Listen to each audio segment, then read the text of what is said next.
ان ساری چیزوں کو اگر درست کر لیا جائے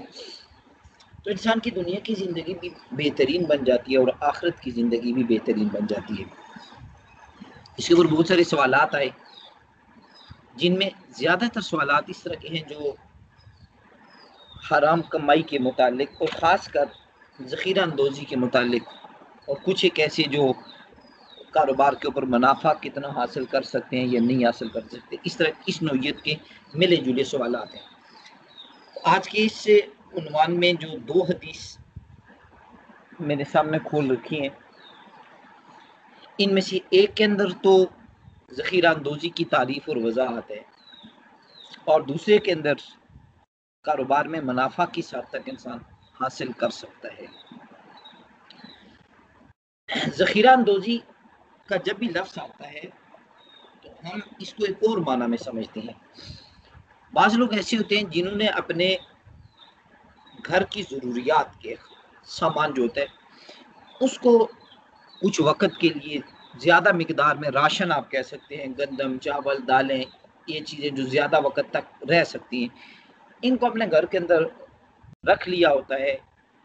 کہ چلو بار بار بازار سے خریدنے کی بجائے یہ چیزیں گھر پہ ہی ہوں گی تو ہم ان کو استعمال کر لیا کریں گے۔ اب ان کے متعلق ایک سوال ایک بار نہیں بلکہ کافی دفعہ آیا کہ کیا یہ ذخیرہ اندوزی کے اندر تو نہیں ہے۔ اسی طریقے سے ذخیرہ اندوزی کی اگر ہم تعریف کو اپنے ذہن میں رکھیں گے تو ذخیرہ اندوزی ہمیں سمجھ آ جائے گی کہ ہوتا کیا ہے اور کیا یہ چیز ذخیرہ اندوزی میں آتی ہے یا نہیں آتی۔ ذخیرہ اندوزی ایک ایسا جرم ہے کہ جس کو اسلام نے ناجائز کہا ہوا ہے، اسلام نے اس کو حرام قرار دیا ہے۔ نبی اکرم صلی اللہ علیہ وسلم فرماتے ہیں لا یحتکر الا خاطئ، جو کوئی بھی انسان ذخیرہ اندوزی کرتا ہے وہ خطا پہ ہے، وہ گناہ گار ہے، اس انسان کو ذخیرہ اندوزی کرنے کا گناہ ہوتا ہے۔ لیکن ذخیرہ اندوزی ہے کیا چیز؟ امام احمد بن حنبل رحمۃ اللہ علیہ فرماتے ہیں کہ الحکرۃ ما فیہ عیش الناس، ذخیرہ اندوزی اس چیز کو کہتے ہیں جس سے لوگوں کی زندگی وابستہ ہو۔ اب ذخیرہ اندوزی تو سمجھیے ہوتا کیا ہے، ایک ایسی چیز جو لوگوں کی بنیادی ضروریات میں سے ہے، اور بنیادی ضروریات میں سے ہونے کی وجہ سے وہ چیز معاشرے میں ملنا کم ہو گئی ہے، معاشرے میں وہ شارٹ ہو گئی ہے، کسی آدمی کے پاس موجود ہے اور اس آدمی نے سٹور کی ہوئی ہے، ابھی نہیں نکالنی، تھوڑا لوگ مزید تنگ ہو جائیں گے اور یہ چیز میرے علاوہ کسی اور کے پاس ہے ہی نہیں، یا ہم چند بندے ہیں جن بندوں کے پاس یہ ہے، ہمارے علاوہ کسی اور کے پاس ہے ہی نہیں، ہم اس کو کنٹرول کر لیتے ہیں، اس کو مارکیٹ میں نہیں جانے دیتے۔ جب لوگوں کی ڈیمانڈ بہت زیادہ بڑھے گی، بہت زیادہ جب وہ اس کی ہو جائے گی، کمی واقع ہو جائے گی، ڈیمانڈ بہت زیادہ بڑھ جائے گی، اس وقت جب ہم اس کو بیچیں گے تو اس وقت یہ زیادہ قیمت پہ نکل جائے گی۔ اس چیز کو ذخیرہ اندوزی کہتے ہیں، اور اس طرح کرنا اسلام نے حرام قرار دیا ہے۔ ایک ایسی چیز جس چیز کا تعلق لوگوں کی عام ضروریات میں سے نہیں ہے، لوگوں کی عام ضروریات، بنیادی ضروریات جو ہیں ان میں سے نہیں ہے، اب اس چیز کی اتار چڑھاؤ کی نیت سے یا کسی بھی نیت سے ایک آدمی اگر اس کو اپنے پاس روک لیتا ہے، یا ایک آدمی کسی بھی چیز کو اپنے پاس اس وجہ سے روک لیتا ہے کہ اس کو ہم نے فروخت ہی نہیں کرنا، یا ایک ایسا آدمی کہ جو دیکھ رہا ہے کہ بازار میں ایک چیز عام بک تو رہی ہے، اس وقت اس کی سیل ہو رہی ہے، لیکن میں اپنی والی ابھی نہیں سیل کرتا اس امید پہ کہ بعد میں اس کی قیمت بڑھ جانے کا امکان موجود ہے، یعنی مارکیٹ میں ابھی وہ چیز شارٹ نہیں ہوئی ہے۔ اب اس بنیاد کے اوپر اگر یہ آدمی اس چیز کو روک لیتا ہے تو اس چیز کو ذخیرہ اندوزی نہیں کہیں گے۔ اب اسی کی بات سمجھ آئی کہ آج کل جیسے عام طور پہ ایسے ہوتا ہے،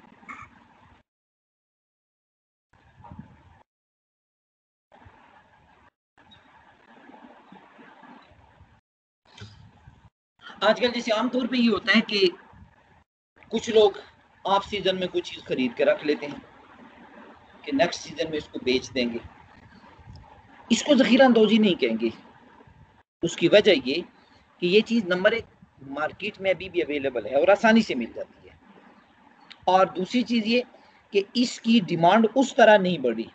اور تیسری چیز یہ کہ اس آدمی نے جو اپنے پاس روکی ہے وہ اس نیت سے نہیں روکی کہ چلو لوگوں کو تنگ کر کے پھر ان کو مہنگی صورت میں بیچیں گے،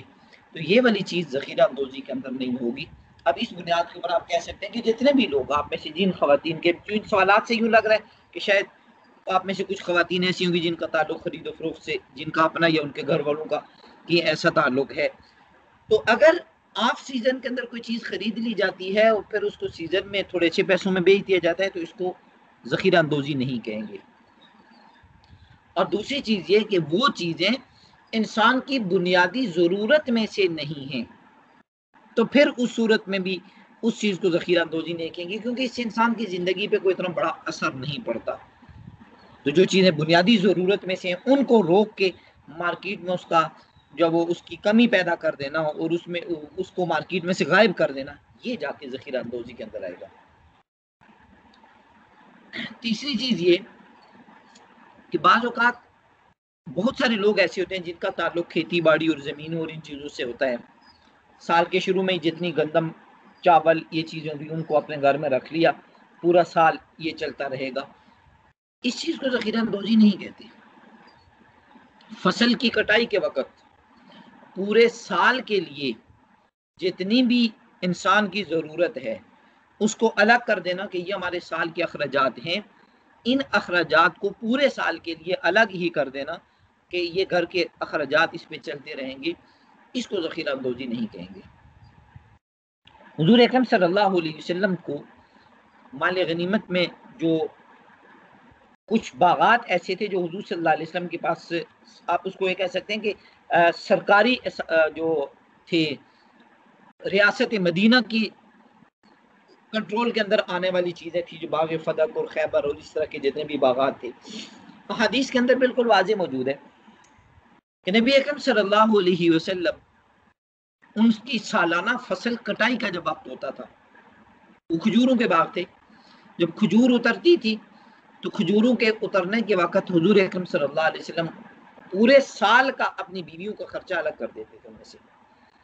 اور پورے سال کے اخراجات بیویوں کے حوالے کر دیے کہ بھئی آپ لوگوں کی سال کی ضرورت ہے، یہ کھجور ہے یہ آپ کی ہوگی، اور اب اس کے بعد جو بچ جاتا تھا اس کو حضور صلی اللہ علیہ وسلم بیت المال میں ڈال دیتے تھے۔ اب یہاں اگر وہ چیز دیکھیں تو جو عام سے ایک سوال ہے کہ پورے سال کے اخراجات انسان اگر اپنے پاس جمع کر لیتا ہے تو اس میں کوئی ممانعت نہیں ہے، بلکہ ایک آدمی جب دیکھ رہا ہے کہ اس وقت ایک ایسی پوزیشن میں ہمیں کہ ہم اپنے گھر کے اخراجات کے لیے اس طرح کی چیزیں زیادہ جمع کر سکتے ہیں اور ہمارے لیے آگے پورا سال آسانی ہوگی، بعد میں اس چیز کی قیمت چڑھ سکتی ہے، بعد میں یہ شارٹ ہو سکتی ہے، ہماری ضرورت بڑھ سکتی ہے، ہمیں بعد میں مسئلہ پیدا ہو سکتا ہے، تو اس وجہ سے اگر آدمی پورے سال کے لیے بھی اگر گھر کے اخراجات کے لیے اس طرح کی چیزیں جمع کر لیتا ہے تو اس میں کوئی ممانعت نہیں، بلکہ حضور اکرم صلی اللہ علیہ وسلم کے اپنے عمل سے یہ پورے سال کا بھی خرچہ دے دیا کرتے تھے ان باغات کی کھجوروں کی کٹائی کے وقت، کھجوریں جب اترتی تھی تو۔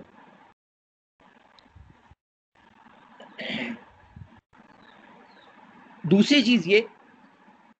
کہ کسی بھی چیز کے اوپر منافع حاصل کرنا یہ کس حد تک درست ہے، اس کو بھی آپ دو حصوں میں رکھیے۔ ایک صورت تو یہ ہے کہ معاشرے کے اندر کسی چیز کی کمی پیدا کی جائے اور کمی پیدا کر کے پھر لوگوں کو مہنگی چیز خریدنے پہ مجبور کیا جائے، یہ تو اسلام میں حرام ہے، یہ وہی ذخیرہ اندوزی والی بات ہوگی کہ اگر معاشرے میں کوئی چیز کمی پیدا کی اور کمی پیدا کرنے کے بعد پھر اس چیز کو آگے بیچ دیا گیا، تو ایسا کرنا اسلام کے اندر ناجائز ہے، کیونکہ لوگوں کی بنیادی ضروریات ہیں اور اس بنیادی ضرورت کے اندر لوگوں کی زندگی کو تنگ کرنا اور ان کو پھر مہنگا خریدنے پہ مجبور کرنا یہ اسلام نے حرام قرار دیا اور یہ ظلم ہے۔ اگر ایک ایسی چیز ہے کہ جس میں لوگوں کی مارکیٹ کے اندر کسی چیز کی کمی نہیں پیدا کی گئی اور عام حالات میں ایک چیز خریدی گئی اور بیچی گئی، تو خرید و فروخت کے لیے اسلام نے کوئی منافع کی پرسنٹیج متعین نہیں کیے گا آپ کتنے فیصد منافع لیں گے۔ حضرت ابو ہریرہ رضی اللہ تعالیٰ عنہ فرماتے ہیں کہ ان رجلا جاء، ایک مرتبہ ایک حضور صلی اللہ علیہ وسلم کے پاس ایک بندہ آیا اور کہنے لگے یا رسول اللہ اللہ کے رسول پرائز لسٹ بتا دیں، مارکیٹ کے لیے آپ پرائز لسٹ کا ایک انتظام کر دیں کہ لوگوں کو بتا دیں کہ یہ ان چیزوں کا یہ قیمت ہونی چاہیے، اس میں کمی بیشی نہیں ہوگی۔ عام طور پہ جیسے آج کل بھی اگر دیکھیں نا تو مارکیٹوں کے اندر پرائز لسٹ لگی ہوئی ہوتی ہے سبزی فروٹ وغیرہ کی، تو اس طرح کی پرائز لسٹ اگر لسٹ بنا دی جائے کہ لوگ اس کے پابند ہوں اور اسی کو فالو کریں۔ حضور اکرم صلی اللہ علیہ وسلم نے فرمایا بل ادو، ان لوگوں کو چھوڑ دو۔ دوبارہ پھر وہ بندہ آیا اور اس نے کہا یا رسول اللہ صلی اللہ علیہ وسلم، اللہ کے رسول لسٹ بنا دیں تو یہ اس کے مطابق بازار میں چیز کی خرید و فروخت ہوگی۔ حضور اکرم صلی اللہ علیہ وسلم نے فرمایا بل اللہ یخفض و یرفع، قیمتوں کے اتار چڑھاؤ یہ اللہ کے اختیار میں ہوتے ہیں۔ انی لارجو ان القى وليس لاحد عندي مظلمۃ، میں یہ چاہتا ہوں کہ کل میں قیامت کے دن اللہ سے اس طرح ملوں کہ میں نے کسی کے اوپر زیادتی نہ کی ہوئی ہو۔ میں نے زیادتی نہ کی ہوگی کیا مطلب کہ میں ایک قیمت متعین کر دیتا ہوں کہ یہ چیز اتنے کی بیچنی ہے، تو جو بیچنے والا ہے ہو سکتا ہے اس کو اس میں نقصان ہو رہا ہو، تو میری طرف سے جب یہ سرکاری لسٹ جب آویزاں ہو جائے گی تو اس صورت میں اس بیچنے والے کے اوپر زیادتی ہو رہی ہوگی۔ جب اس پہ زیادتی ہو رہی ہوگی تو قیامت کے دن وہ مجھ سے سوال کرے گا اللہ کے رسول آپ کی وجہ سے میرا یہ نقصان ہوا ہے۔ تو اسی یہ پتہ چلتا ہے کہ پرائز لسٹ متعین کرنا